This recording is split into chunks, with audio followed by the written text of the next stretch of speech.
क्या आपका जीवन ऑक्सीजन के बिना संभव है? नहीं, ऑक्सीजन के बिना हमारा जीवन संभव नहीं है। इसी प्रकार से जितने भी जीवित जीवों का शरीर होता है वह कार्बन से मिलकर बना होता है। प्रोटीन जो हमारे शरीर का भी एक मुख्य घटक है और जीवित जीवों के पोषक जो आहार होते हैं उसका भी एक मुख्य घटक है। तो प्रोटीन अमीनो अम्ल से बना होता है और एमिनो अम्ल में भी नाइट्रोजन होता है। इसी तरह से जब कैंसर का उपचार किया जाता है तो उसमें रेडॉन का प्रयोग होता है। नमक जो हमारे भोजन का एक प्रमुख अंग है, सोडियम क्लोराइड जिसमें क्लोरीन होता है। इसी तरह से जल के शुद्धिकरण के लिए क्लोरीन का प्रयोग किया जाता है। बहुत सारी ऐसी औषधियाँ हैं जिसमें कि सल्फर का प्रयोग होता है, जैसे सल्फर ड्रग के नाम से जाना जाता है। उर्वरकों में नाइट्रोजन, फास्फोरस ये सभी तत्व होते हैं, जैसे अमोनियम सल्फेट है, कैल्शियम सुपर फॉस्फेट है। तो ये सारे जितने भी तत्व हैं जिनसे हमारा पूरा जीवन प्रभावित होता है, हमारे आसपास इन तत्वों के बहुत सारे यौगिक हैं जो हमारे दैनिक जीवन में बहुत ज़्यादा उपयोगी होते हैं। तो इन्हीं तत्वों का एक वर्ग है आवर्त सारणी में पी ब्लॉक एलिमेंट्स।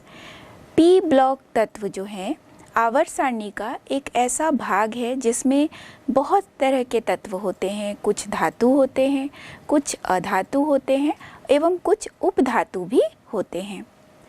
ये जो तत्व होते हैं इन्हें हम प्रतिनिधि तत्व के नाम से भी जानते हैं। प्रतिनिधि तत्व जिसमें एस ब्लॉक एलिमेंट्स एवं पी ब्लॉक एलिमेंट्स आते हैं। तो पी ब्लॉक एलिमेंट्स का जो पूरा परिवार है वो 13 से लेके 18 समूह तक होता है और 13 से लेके 18 समूह के जितने भी एलिमेंट्स होते हैं ये पी ब्लॉक एलिमेंट्स होते हैं। इनके गुणों में जो भिन्नता होती है इसका कारण यह भी रहता है कि जो सेकंड जो आवर्त है उसमें डी जो ऑर्बिटल है वो अनुपस्थित होता है। इसी तरह से तृतीय आवर्त एवं उसके बाद के जितने भी आवर्त होते हैं उसमें D orbital, F orbital present होता है। तो इनके डी ऑर्बिटल के एब्सेंट और डी ऑर्बिटल के प्रेजेंस या एफ ऑर्बिटल के प्रेजेंस के कारण बहुत सारे गुणों में यहाँ भिन्नता भी दिखाई देती है। बहुत सारे गुण इसमें विशिष्ट भी आ जाते हैं क्योंकि यहाँ बीच में एस ब्लॉक एवं जो पी ब्लॉक है इनके बीच में डी ब्लॉक एलिमेंट्स होते हैं। तो गुणों में धीरे धीरे क्रमिक परिवर्तन होते होते पी ब्लॉक तक हम पहुँचते हैं। तो पी ब्लॉक एलिमेंट बहुत महत्वपूर्ण होते हैं। इनके बहुत सारे यौगिक हैं जो हमारे जीवन में बहुत अधिक उपयोगी होते हैं। तो पी ब्लॉक एलिमेंट्स का जो सामान्य इलेक्ट्रॉनिक विन्यास होता है वह है NS2 NP126। अब यहाँ NS2 NP126 का क्या अर्थ है? तो आप देखिए यहाँ जो परिवार है पी ब्लॉक एलिमेंट्स का वो 13 से लेकर 18 वर्ग तक है। तो यदि हम नाइट्रोजन परिवार से स्टार्ट करेंगे तो NS2 NP3 होगा, फिर हम ऑक्सीजन में जाएंगे तो NS2 NP4 होगा। ऐसे करते करते हम पूरा यदि हम 18 वर्ग को देखें तो 18 वर्ग को वैसे भी उत्कृष्ट गैस के नाम से भी जाना जाता है। तो वहाँ पर जो इलेक्ट्रॉनिक विन्यास होगा वह होगा NS2 NP6। तो इस तरह से NS2 फिर NP126 का यही अर्थ है कि एक एक करके इलेक्ट्रॉन P में भरते जाते हैं और 6 तक भरे जाते हैं। तो प्रत्येक तत्व में इलेक्ट्रॉन भरने का जो कारण होता है वो उसके अष्टक पूर्ण करने तक का होता है। पी ब्लॉक एलिमेंट्स में मुख्य रूप से हमें नाइट्रोजन परिवार यानी 15th group, 16th group oxygen परिवार, इसी तरह से हमें हैलोजन परिवार 17 ग्रुप एवं 18 ग्रुप जो कि अक्रिय गैसों का या उत्कृष्ट गैसों का परिवार है इसके बारे में पढ़ना है। तो 15th ग्रुप के बारे में हम सबसे पहले पढ़ेंगे। तो 15वां जो समूह होता है इसे हम प्रिकोजन के नाम से भी जानते हैं। तो प्रिकोजन या प्रिकोनाइट्स के रूप से में भी जाना जाता है या इसका अर्थ होता है दम घुटने वाला। तो इस परिवार में जो मुख्य तत्व हैं ये कौन कौन से हैं चलिए देखें।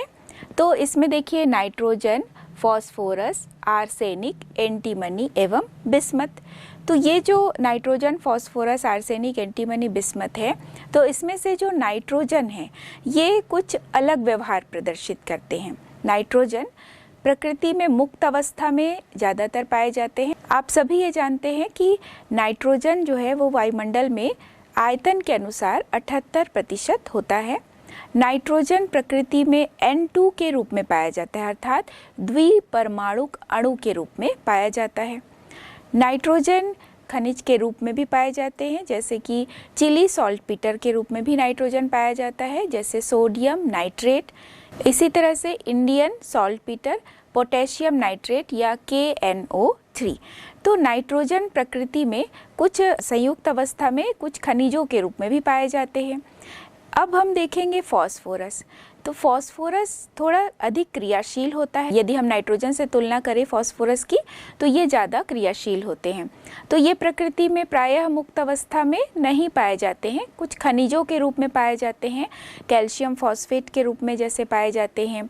कुछ इनका जो वर्ग है एक खनिजों का, एपेटाइट वर्ग के जो खनिज होते हैं, तो उसमें ये फॉस्फेट के फॉर्म में पाए जाते हैं जो फास्फोरस है। तो एपेटाइट वर्ग के कुछ खनिजों के नाम चलिए हम देखें। सबसे पहले है क्लोर एपेटाइट। तो क्लोर एपेटाइट का जो सूत्र है वो है Ca3PO4 इसी तरह से फ्लोर एपेटाइट, तो फ्लोर एपेटाइट में Ca3PO4 CaF2। तो आप देखिए यहाँ पर क्लोर एपेटाइट और फ्लोर एपेटाइट, तो यहाँ फ्लोरो एपेटाइट भी इसे कह सकते हैं। तो जो दोनों का सूत्र एक ही जैसा है, केवल यहाँ कैल्शियम क्लोराइड है और इसमें कैल्शियम फ्लोराइड है। इसी तरह से एक और वर्ग है विवियनाइट, जिसका सूत्र है Fe3PO4 H2O। तो फास्फोरस जो है वो इस प्रकार से कई एपेटाइट वर्ग के जो खनिज फॉस्फेट के फॉर्म में पाए जाते हैं। इसी तरह से हड्डियों में, दांत में, मांसपेशियों में फास्फोरस पाए जाते हैं। तो लगभग 55 से 60% जो पार्ट होता है हड्डियों का, तो उसमें कैल्शियम फॉस्फेट के फॉर्म में ये पाए जाते हैं। इसी तरह से जो फास्फोरस होता है वो DNA RNA में भी फॉस्फेट के फॉर्म में पाया जाता है। DNA में आप जानते हैं डीऑक्सीराइबोन्यूक्लिक एसिड और RNA राइबोन्यूक्लिक एसिड, इसमें भी जो फास्फोरस होता है वो फॉस्फेट के फॉर्म में पाया जाता है। फॉस्फोप्रोटीन के फॉर्म में ये अंडे में, बोन मैरो में, दूध में पाए जाते हैं। तो फास्फोरस हमारे आसपास बहुत सारे चीज़ों में उपलब्ध हैं, लेकिन प्रायः आप देखिए कि यह संयुक्त अवस्था में ही पाए जाते हैं। इसी तरह से जो आर्सेनिक है, एंटीमनी है, बिस्मथ है, ये सल्फाइड के रूप में प्रकृति में पाए जाते हैं। तो देखिए आर्सेनिक जो है वो सल्फाइड के रूप में आर्सिनोपायराइड FeASS। इसी तरह से स्टिबनाइट के फॉर्म में एंटीमनी पाया जाता है Sb2S3। बिस्मथ ग्लांस के रूप में बिस्मथ का सल्फाइड है, इसका सूत्र है Bi2S3। तो इस परिवार में जितने भी अन्य तत्व हैं नाइट्रोजन फास्फोरस के अलावा, वे सभी प्रायः सल्फाइड के रूप में प्रकृति में पाए जाते हैं। इस परिवार का जब हम इलेक्ट्रॉनिक विन्यास देखते हैं 15th ग्रुप का, तो इलेक्ट्रॉनिक विन्यास, सामान्य इलेक्ट्रॉनिक विन्यास NS2Np3 होता है। इसमें बाह्यतम कोश में अर्थात संयोजी कोश में 5 इलेक्ट्रॉन प्रेजेंट होते हैं। तो चलिए इस फैमिली में जितने भी तत्व हैं इसके इलेक्ट्रॉनिक विन्यास को हम एक बार पुनः देख लेते हैं। आप इसे पढ़ चुके हैं क्लास 11th में, हम एक बार इसे पुनः रिवाइज कर लेते हैं। नाइट्रोजन फैमिली का जब हम देखते हैं तो nitrogen, phosphorus, arsenic, antimony, bismuth, तो सभी का जो परमाणु क्रमांक होता है, अगर नाइट्रोजन से स्टार्ट करेंगे तो 7, उसमें हम 8 जोड़ते हैं तो फिर 15 आएगा, 15 में फिर 18 जोड़ते हैं तो 33, और इसी तरह से फिर 18 जोड़ते हैं तो 51, और 51 में जब हम 32 ऐड करते हैं तो 83। तो इस आधार पे हम उसका आसानी से याद रख सकते हैं परमाणु क्रमांक। और जब हम इसका इलेक्ट्रॉनिक विन्यास बनाते हैं तो चूंकि सभी के बाह्यतम कोश में 5 इलेक्ट्रॉन होते हैं, तो हम जब इसका इलेक्ट्रॉनिक विन्यास बनाएंगे तो अक्रिय जो इसका इलेक्ट्रॉनिक विन्यास है वो फॉर्म कर सकते हैं। तो सबसे पहले नाइट्रोजन का तो 2,5 है, जिसे हम 2 को हीलियम से डिनोट कर सकते हैं, और 2s2 2p3। इसी तरह से फास्फोरस 285 है, तो इसमें 10 हम नियॉन से डिनोट कर सकते हैं, और 3s2 3p3। इसी प्रकार आर्सेनिक में 18 इलेक्ट्रॉन्स को हम आर्गन तत्व से रिप्लेस कर सकते हैं, 3d10 4s2 4p3। इसी तरह एंटीमनी में हम क्रिप्टॉन से रिप्लेस कर सकते हैं, और 4d10 5s2 5p3। Bismuth 83 atomic number है इसको हम रिप्लेस कर सकते हैं, जितने भी 54 इलेक्ट्रॉन्स हैं हम जेनॉन से रिप्लेस करेंगे और उसके बाद जो इलेक्ट्रॉन है वो 4f14, 5d10 और 6s2, 6p3। तो इस तरह से हम इसके बाह्यतम कोश के इलेक्ट्रॉनिक विन्यास को जब देखते हैं तो सभी में आप देखिए कि 5 इलेक्ट्रॉन संयोजी कोश में प्रेजेंट है। साथ ही साथ यहाँ अर्धपूरित कोश है जो कि एक स्थायी इलेक्ट्रॉनिक संरचना को भी दर्शाता है। चूँकि P में जो अधिकतम इलेक्ट्रॉनों की संख्या होती है वो 6 होती है, लेकिन यहाँ पर P में देखिए 3 इलेक्ट्रॉन है जो अर्धपूरित कोश को दर्शाती है। जो पूर्ण रूप से भरे हुए कोश होते हैं और अर्धपूर्ण रूप से भरे हुए कोश होते हैं वे अपूर्ण रूप से भरे हुए कोशों की तुलना में ज़्यादा स्थायी होते हैं। तो 15th ग्रुप के जितने भी एलिमेंट्स होते हैं इनका जो इलेक्ट्रॉनिक विन्यास है वो ज़्यादा स्थायी संरचना को दर्शाता है। अब हम परमाणु त्रिज्या एवं आयनिक त्रिज्या के बारे में जानेंगे। चूँकि वर्ग में जब हम ऊपर से नीचे आते हैं तो कोशों की संख्या में वृद्धि होती है, नाभिकीय आवेश भी बढ़ता जाता है क्योंकि परमाणु क्रमांक बढ़ता है। तो ऊपर से नीचे आने पर जो त्रिज्या होती है वो बढ़ती जाती है, चाहे वो परमाणु त्रिज्या हो चाहे वो आयनिक त्रिज्या हो। लेकिन इस परिवार में जब हम आयनिक त्रिज्या को देखते हैं तो क्रमिक रूप से जो इसका परिवर्तन है वो इतनी अधिक रूप से नहीं होता है। अर्थात यहाँ नाइट्रोजन से फास्फोरस तक तो जो आयनिक त्रिज्या है या परमाणु त्रिज्या का मान है वो बढ़ता जाता है, लेकिन फास्फोरस से आर्सेनिक तक जो परमाणविक त्रिज्या का मान है या आयनिक त्रिज्या का मान है वो बहुत अधिक नहीं बढ़ता है। इसका कारण है कि यहाँ पर चूँकि फास्फोरस से आर्सेनिक तक जब जाते हैं तो डी में इलेक्ट्रॉन फुलफिल होने लगते हैं। तो डी इलेक्ट्रॉन्स का जो परिरक्षण प्रभाव होता है वो पुअर होता है, अर्थात ये ठीक से शील्ड नहीं कर पाते हैं। नाभिक एवं बाह्यतम कोश के बीच का जो आकर्षण बल है वो इतना कम नहीं हो पाता है, यानी परिरक्षण प्रभाव, चूँकि डी इलेक्ट्रॉन का जो परिरक्षण प्रभाव है बहुत ही निम्न होता है। इस कारण से नाभिक एवं बाह्यतम कोश के बीच का जो आकर्षण बल है वो थोड़ा बढ़ जाता है। इसी प्रकार जब हम एंटीमनी से बिस्मथ तक आते हैं तो परमाणविक त्रिज्या में इतनी अधिक वृद्धि नहीं होती है। इसका कारण भी यही है कि यहाँ पर अब इलेक्ट्रॉन F में प्रवेश करने लगते हैं, तो F इलेक्ट्रॉन्स का जो परिरक्षण प्रभाव है वो बहुत ही निम्न होता है, यानी वह नाभिक और बाह्यतम कोश के बीच के आकर्षण बल को कम करने के लिए जो उनका शील्डिंग इफेक्ट है या स्क्रीनिंग इफेक्ट है वो इतना स्ट्रॉन्ग नहीं हो पाता है, जिसके कारण नाभिक और बाह्यतम कोश के बीच का आकर्षण बल थोड़ा बढ़ जाता है। तो F इलेक्ट्रॉन और D इलेक्ट्रॉन के पुअर शील्डिंग इफेक्ट के कारण यहाँ पर जो परमाणविक त्रिज्या में वृद्धि होनी चाहिए थी उस आधार पर उतनी वृद्धि यहाँ नहीं हो पाती है। तो जब आप इस परिवार के आयनिक त्रिज्या और परमाणु त्रिज्या के बारे में जानेंगे तो आप यहाँ पर देखिए कि यहाँ इलेक्ट्रॉन डी में प्रवेश करते हैं, एफ में प्रवेश करते हैं, जिनका जो शील्डिंग इफेक्ट है वो बहुत ही पुअर होता है। तो नाभिक एवं बाह्यतम कोश के बीच का आकर्षण बल यहाँ बढ़ता है, इसलिए जितनी वृद्धि होनी चाहिए ऊपर से नीचे आने पर परमाणु त्रिज्या में उतनी वृद्धि यहाँ पर नहीं हो पाती है। दूसरा है आयनन ऊर्जा या आयनन विभव। तो आप सभी ये जानते हैं आयनन विभव क्या है। जब भी किसी विलगित परमाणु से इलेक्ट्रॉन को बाहर निकाला जाता है तो उस इलेक्ट्रॉन को बाहर निकालने के लिए जितनी ऊर्जा की आवश्यकता होती है उसे हम कहते हैं आयनन ऊर्जा या आयनन विभव। तो इस परिवार का जो आयनन विभव है या आयनन ऊर्जा का मान है वो उच्च होता है। इसका कारण यही है कि इसमें स्थायी इलेक्ट्रॉनिक विन्यास होता है। दूसरा, इसमें जो परमाणविक त्रिज्या का मान है वो बहुत ही कम होता है।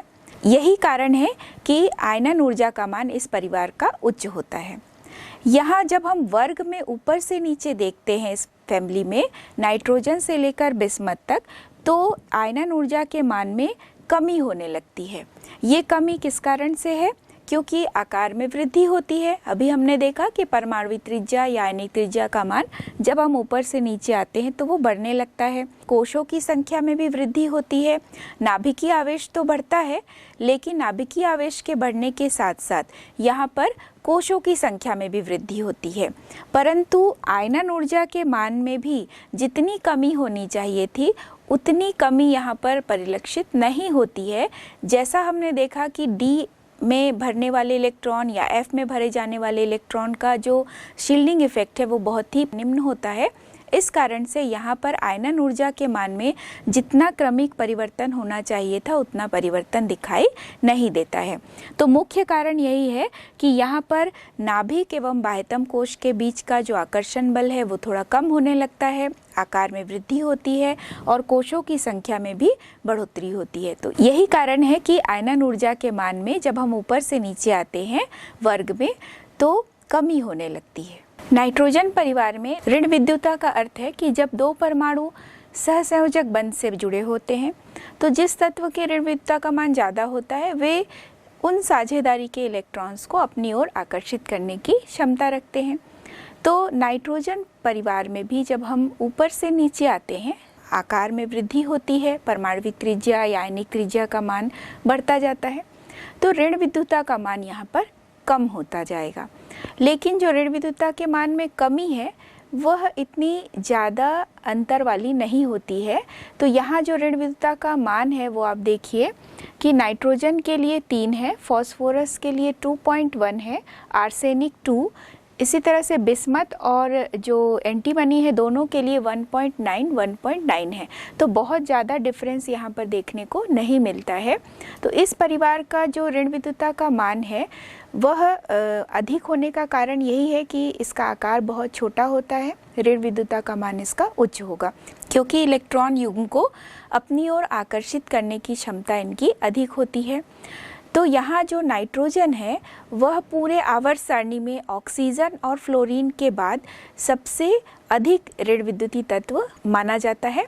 नाइट्रोजन ऑक्सीजन एवं फ्लोरीन के साथ साथ ही उच्च ऋण विद्युतीय तत्व के रूप में गिना जाता है। अब हम जानेंगे इसके भौतिक अवस्था के बारे में। इस परिवार के जितने भी तत्व हैं नाइट्रोजन को छोड़कर प्रायः सभी ठोस अवस्था में पाए जाते हैं। नाइट्रोजन यहाँ द्विपरमाणुक एक गैस होता है, N2 के फॉर्म में पाया जाता है। ये प्रश्न भी बनता है कि N2 गैस है जबकि P4 यानी फास्फोरस चतुर्परमाणु के रूप में पाया जाता है, तो यह ठोस क्यों होता है? तो इसका कारण यही है कि नाइट्रोजन का आकार बहुत छोटा होता है, अपनी फैमिली का वो सबसे छोटा सदस्य होता है। दूसरा ये है कि इसमें d ऑर्बिटल एब्सेंट होता है। p पाई ये बहुबंध बनाने की क्षमता नाइट्रोजन की अधिक होती है। नाइट्रोजन में आप देखिए कि N के बीच में 3 बॉन्ड होता है जिसमें कि एक सिग्मा बंध होता है और 2 पाई बंध होता है। तो यहाँ जो N2 है ये दूसरे N2 के साथ यहाँ पर आपस में वंडरवाल फोर्स ऑफ अट्रैक्शन से जुड़ा होता है, लेकिन N के बीच में त्रिबंध होता है। जबकि फास्फोरस P4 फॉर्म में पाया जाता है, P के बीच में यहाँ पर सिंगल बॉन्ड होता है। तो फास्फोरस का चूंकि परमाणु आकार अधिक है तो p पाई बहुबंध बनाने की क्षमता इसमें नहीं होती है, जबकि नाइट्रोजन में ये क्षमता होती है। और इसी वजह से फास्फोरस के जो P4 फॉर्म में ये ठोस अवस्था में पाए जाते हैं, यहाँ p पाई बॉन्डिंग या बहुबंध का निर्माण नहीं हो पाता है। भौतिक अवस्था के बाद हम देखेंगे धात्विक गुण। तो इस परिवार में जब हम ऊपर से नीचे आते हैं तो आप देखिए परमाणविक त्रिज्या का मान धीरे धीरे बढ़ता जाता है। तो जब परमाणविक त्रिज्या का मान बढ़ेगा तो इलेक्ट्रॉन त्यागने की क्षमता भी बढ़ेगी। तो धात्विक गुण जब हम ऊपर से नीचे आएंगे तो बढ़ता जाता है। तो जैसे जैसे धात्विक गुण का मान बढ़ेगा वैसे वैसे यहाँ पर जो चालकता का मान है वो भी बढ़ता जाता है। तो जो नाइट्रोजन फास्फोरस है वो विद्युत का कुचालक है, जबकि एंटीमनी और बिस्मथ विद्युत के सुचालक होते हैं और आर्सेनिक यहाँ अर्धचालक की तरह व्यवहार करता है। और यदि हम नाइट्रोजन परिवार में धातु अधातु को वर्णित करें तो नाइट्रोजन और फास्फोरस अधातु होता है, जबकि आर्सेनिक और एंटीमनी उपधातु होते हैं और जो बिस्मथ है यह धातु होता है। तो देखिए आप ऊपर से नीचे आने पर धात्विक गुण के मान में वृद्धि होती है।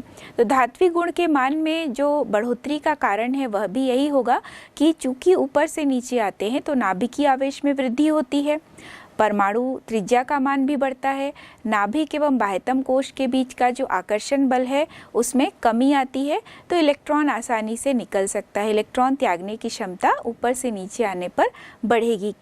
तो इसलिए धात्विक गुण के मान में भी वृद्धि होती जाती है। अब हम जानेंगे इस परिवार में गलनांक एवं क्वथनांक के बारे में। तो जैसे जैसे परमाणु आकार बढ़ता जाता है गलनांक में वृद्धि होती है, लेकिन गलनांक में वृद्धि का संबंध परमाणुओं के मध्य जो पैकिंग है उससे होता है।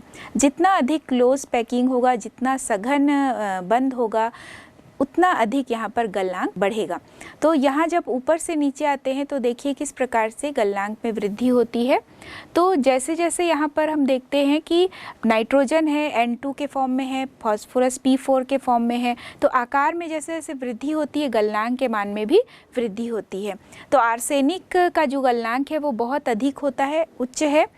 इसका जो पैकिंग है वो बहुत सघन होता है, लेयर्स में पैकिंग होती है यहाँ पर, तो क्लोजली पैक्ड होते हैं इसके जो परमाणु होते हैं। इसी प्रकार जो एंटीमनी है, एंटीमनी का गलनांक कम होता है, तो यहाँ भी पैकिंग लेयर्स में है, लेकिन जो परमाणुओं के बीच का जो बॉन्डिंग है वो थोड़ा वीक होता है, कम आकर्षण बल से वो आपस में क्लोजली पैक होते हैं। इसी तरह बिस्मथ में लूजली पैकिंग होता है परमाणुओं के मध्य, तो यहाँ धात्विक बंध पाया जाता है। तो जब हम ऊपर से नीचे आते हैं तो बिस्मथ का जो गलनांक है वो देखिए यहाँ पर कम होता है। चूँकि बिस्मथ धातु है तो इनमें जो परमाणुओं के मध्य बंध बना है वो धात्विक बंध है, तो यहाँ बिस्मथ में जो पैकिंग होती है वो लूजली पैक्ड होता है। तो सबसे अधिक जो गलनांक है वो आर्सेनिक का है और एंटीमनी का गलनांक उससे कम है। तो सभी में आप देखिए जो स्ट्रक्चर है वो यहाँ पर परमाणुओं के मध्य पैकिंग पर आधारित है। जितना अधिक क्लोज पैकिंग होगा, जितना स्ट्रॉन्ग बॉन्ड होगा, उतना अधिक गलनांक का मान भी होता है। क्वथनांक में वृद्धि होती है जब हम ऊपर से नीचे आते हैं, तो जैसे जैसे परमाणु आकार में वृद्धि होती है यहाँ पर क्वथनांक के मान में भी वृद्धि होती जाती है। अब हम देखेंगे घनत्व। तो इस परिवार में आप जब ऊपर से नीचे आते हैं तो घनत्व के मान में भी वृद्धि होती जाती है। आप यहाँ पर इसे ग्राफ से भी देख सकते हैं कि किस प्रकार घनत्व के मान में जैसे जैसे हम ऊपर से नीचे जाते हैं तो वैसे वैसे घनत्व के मान में कैसे वृद्धि होती जा रही है। इसे हम ग्राफ के द्वारा इस तरह से समझ सकते हैं। अब हम देखेंगे अपरूपता या एलोट्रॉपी। अपरूपता का अर्थ होता है जहाँ पर किसी भी तत्व के जो जितने भी रूप होते हैं उन सब का जो भौतिक गुण है वो यहाँ पर अलग अलग होगा, लेकिन रासायनिक दृष्टि से वो एक दूसरे के समान होते हैं। तो अपरूपता इसी गुण को कहते हैं। तो इस परिवार के सदस्यों में जो अपरूपता होती है वो कितने प्रकार की होती है, चलिए जाने। नाइट्रोजन की जो अपरूपता है वो 2 प्रकार की है, अल्फा नाइट्रोजन एवं बीटा नाइट्रोजन। फॉस्फोरस भी कई प्रकार का अपरूप दर्शाता है, जैसे कि सफ़ेद फॉस्फोरस, लाल फॉस्फोरस, काला फॉस्फोरस और बैंगनी फॉस्फोरस। आर्सेनिक, पीला आर्सेनिक, काला आर्सेनिक और ग्रे आर्सेनिक। जो एंटीमनी है वह भी पीला एंटीमनी, धात्विक एंटीमनी एवं एक्सप्लोसिव या विस्फोटक एंटीमनी के रूप में भी पाया जाता है। तो अपरूपता इस परिवार का एक मुख्य गुण है जो प्रायः सभी तत्वों में देखा जाता है। अब हम देखेंगे श्रृंखलन का गुण या कैटिनेशन का गुण। श्रृंखलन का अर्थ है कि जब एक ही तत्व के परमाणु आपस में जुड़कर एक लंबी श्रृंखला बनाते हैं या फिर एक बंद श्रृंखला बनाते हैं या शाखित श्रृंखला बनाते हैं तो इसे हम श्रृंखलन का गुण कहते हैं। तो पूरे आवर्त सारणी में वैसे तो कार्बन ही एक ऐसा तत्व है जिसमें श्रृंखलन का गुण सबसे अधिक पाया जाता है। इसके अलावा यहाँ पर हम देखेंगे नाइट्रोजन। तो नाइट्रोजन में भी श्रृंखलन का गुण है, लेकिन बहुत अधिक नहीं होता है, क्योंकि यहाँ जो नाइट्रोजन के पास लोन पेयर ऑफ इलेक्ट्रॉन होता है तो ये प्रतिकर्षण करता है। तो इलेक्ट्रॉन इलेक्ट्रॉन के मध्य बहुत अधिक प्रतिकर्षण के कारण जो श्रृंखलन है या श्रृंखला बनने का जो नेचर है किसी भी तत्व का, तो नाइट्रोजन यहाँ एजाइड आयन के फॉर्म में पाया जाता है। यहाँ देखिए N3-, तो NN 3 है, यहाँ पर NN के 3 परमाणु हैं, तो यहाँ जुड़कर एक एजाइड आयन फॉर्म करते हैं। इसी तरह से फॉस्फोरस में भी श्रृंखलन का गुण कुछ मात्रा में पाया जाता है। बंध ऊर्जा में कमी भी श्रृंखलन के गुण को रोकता है।